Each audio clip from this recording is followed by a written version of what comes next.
Welcome to Space News from the Electric Universe, brought to you by the Thunderbolts Project at thunderbolts.info. Scientists working on NASA's historic Juno mission to the gas giant Jupiter have recently presented their early findings for the first time. Like so many other recent space missions, what they have discovered is not what they expected. As reported by newscientist.com, the findings are already challenging assumptions about everything from the planet's atmosphere to its interior.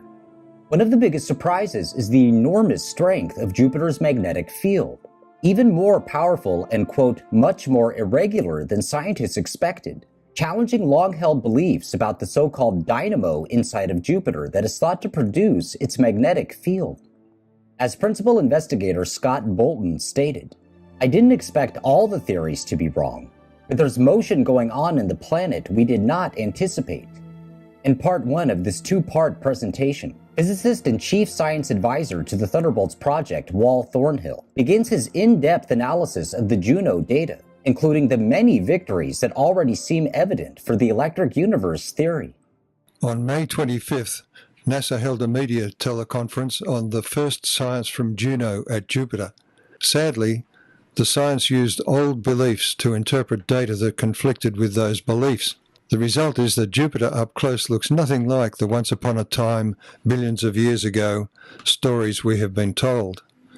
Not one model of the interior of Jupiter survived Juno's close encounter with the planet, except for the electric universe model. So here's an electric universe analysis of the material presented at the teleconference. Scott Bolton, Juno principal investigator, began by noting how different Jupiter looks from what we expected. He said, "Juno is, in effect, looking inside Jupiter. Jupiter was thought to be boring and uniform inside. Anywhere you looked, it would all look the same. What we're finding is anything but that. It's very different, very complex. The North Pole of Jupiter has incredibly complex features, cyclones and anticyclones all over the poles that weren't expected. If anyone had shown you a photo like this a few years ago, they wouldn't recognize it as Jupiter. Also, the North and South Poles don't really look like each other, which is also a puzzle to scientists. Are the cyclones stable, or will they last like the Great Red Spot, which has lasted 300 years at least? Or is this something that's dynamic?" A Cambridge University textbook says that Jupiter, with its mass of 300 Earths, is composed mostly of hydrogen and helium, with a heavy element core of roughly 10 Earth masses. Being so far from the Sun, it was expected that solar heating would play little part in Jupiter's atmospheric motion, so that it should be boring and uniform inside.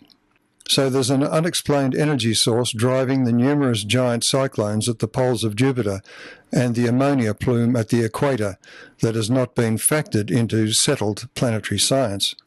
But 23 years ago, there was a natural probe of Jupiter's atmosphere that exposed that energy source.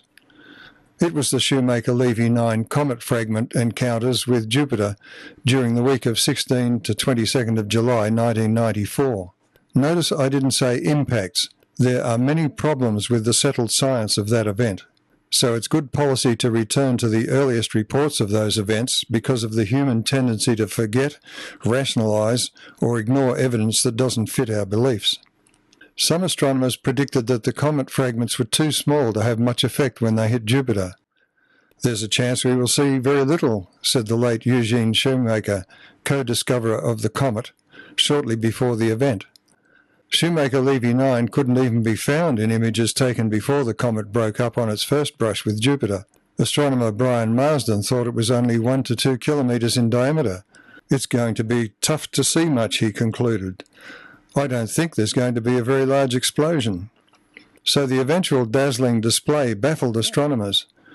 Ultraviolet images showed glowing streaks in Jupiter's northern hemisphere, which appeared as almost mirror images of glows from the impact site of fragment G in the southern hemisphere. The Jovian auroral displays appeared to be triggered by electrically charged particles released during the impacts in the south, following a looping arc northward along the planet's magnetic field until they fell back into the planet's atmosphere, creating a glow in the north. After a year's analysis by hundreds of talented scientists, Nature issued the following statement.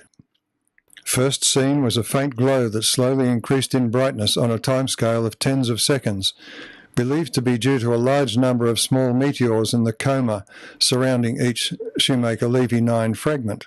The meteor shower was followed by a sharp increase in brightness as the main part of the fragment entered the Jovian atmosphere. A few tens of seconds later, a fireball exploded up the chimney created in the atmosphere by the bolide. Forget the ad hoc meteor shower. Electrically charged comet fragments would be expected to exhibit a brightening cometary coma as they approach Jupiter, just as comets do on approaching the electric sun. The glow increases until a sudden arc discharge occurs between the comet fragment and the charged body of Jupiter. The same effect is often seen when a sun-grazing comet causes a coronal mass ejection from the sun. The steep increase in brightness that astronomers observed was more like a lightning flash than the light curve of a bright bolide's entry into the Earth's atmosphere. In fact, it was expected that the fragments would flare several times like those fireballs. That didn't happen. That idea and the fireball exploding up a chimney from the clouds below are simply assumptions of the mechanical impact model. And there were many other anomalies for the impact model. As we shall see, there is no evidence that the comet fragments got down to the clouds intact. In Jupiter's plasma environment, we can expect electrical forces to affect the trajectories of the charged comet fragments. Such forces would cause deviations from the expected impact times. And in fact, impact times were on average 8 minutes later than expected. One of the largest pieces, fragment G, showed spectral evidence of magnesium when it was just 10 hours from impact. Such metals only show up when comets graze around the Sun. But whatever was tearing magnesium from the fragment as it sped in through Jupiter's magnetosphere couldn't drive off enough water to be detectable. That failure to observe water gave rise to questioning whether the comet might be an asteroid. After all, only the fuzziness of Shoemaker-Levy 9 identified it as a comet, and some asteroids have been observed occasionally to show fuzziness. The electrical comet model explains each and every mystery of Shoemaker-Levy 9. An electric comet is as dry as an asteroid. The fuzziness of a comet is due to the electrical coronal glow of its enveloping plasma sheath. When the electrical stress at the comet's surface increases beyond a threshold, arcs will appear at the surface which sputter atoms such as magnesium from the minerals there. That this should occur shortly before the collision is not surprising. Jupiter's magnetosphere is the most active electrical environment for a comet, other than a close encounter with the Sun. The Galileo spacecraft on its way to Jupiter, the Hubble Space Telescope, and many terrestrial observatories tracked the fragments as they approached Jupiter. Their data highlighted another mystery.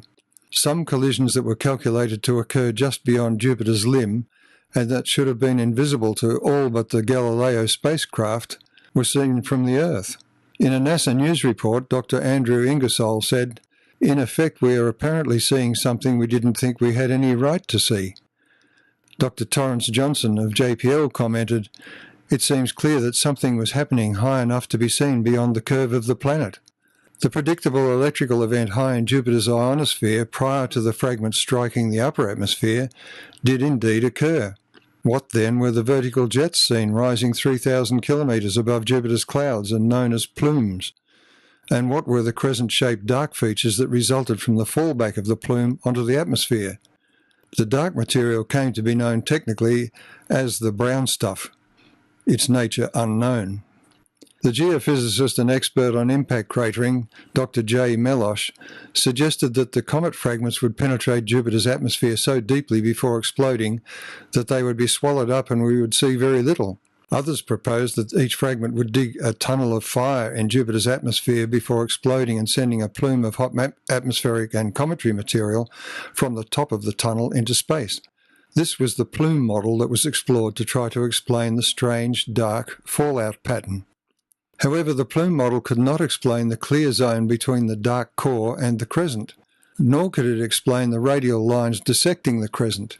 All of the unexplained oddities began to make sense if a plasma discharge occurred between the highly charged comet fragments and Jupiter's ionosphere. That's why the light from fragments that were expected to impact beyond the limb was unexpectedly visible. The light from a discharge beyond Jupiter's limb but 3,000 kilometres above Jupiter's cloud tops would have been visible from Earth. The electrical nature of the event also explains why comet fragments of different sizes created flashes at the same height.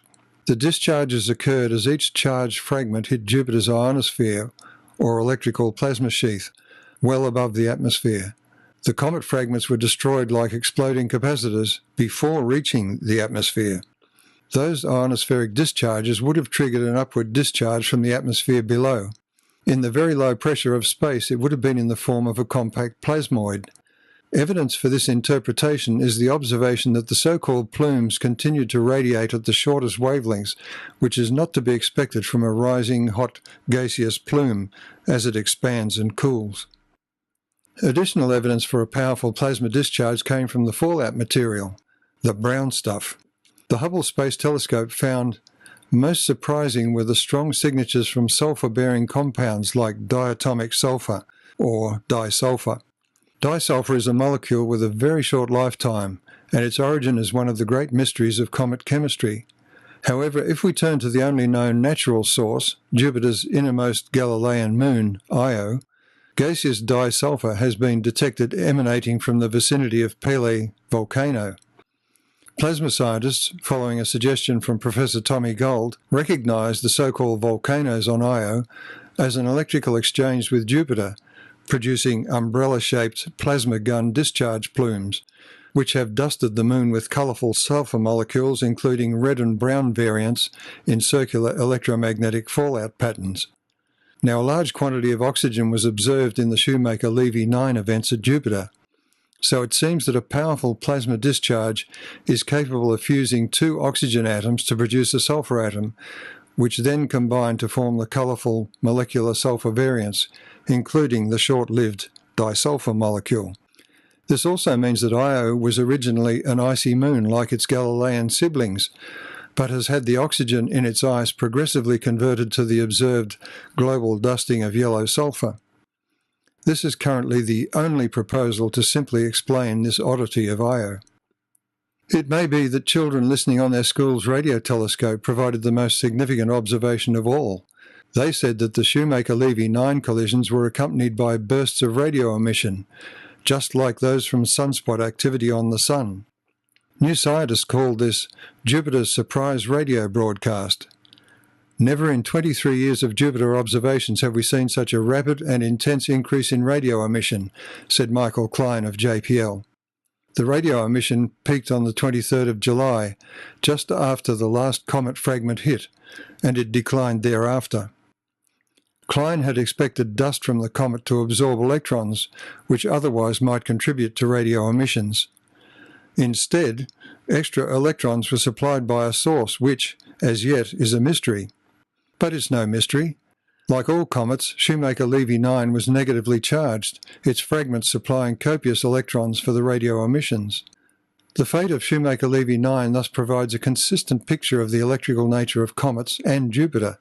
Leading plasma physicist Hans Alfvén drew the Sun's electrical circuit, showing the planets orbiting in its equatorial current sheet, known incorrectly to astrophysicists as the solar wind. So it's electrical energy from the Sun's circuit that drives the weather on planets with atmospheres, like Jupiter. The cyclones and anticyclones at the poles are the footprints of twisting Birkeland currents following Jupiter's magnetic field into the polar regions. As a result, Jupiter's magnetic field is more complex than expected in those regions. Fran Bagenal, a planetary scientist at the University of Colorado, Boulder, said, "Rather than having one big wire carrying all the current, you've got multiple little wires all spread out. This scattered pattern means that the structure and origin of Jupiter's northern and southern lights are more complicated than previously thought, because the electrically charged particles that produce them are flowing along a variety of paths. On further inspection, we should see evidence of the unique signatures of Birkeland currents in the features of Jupiter's poles.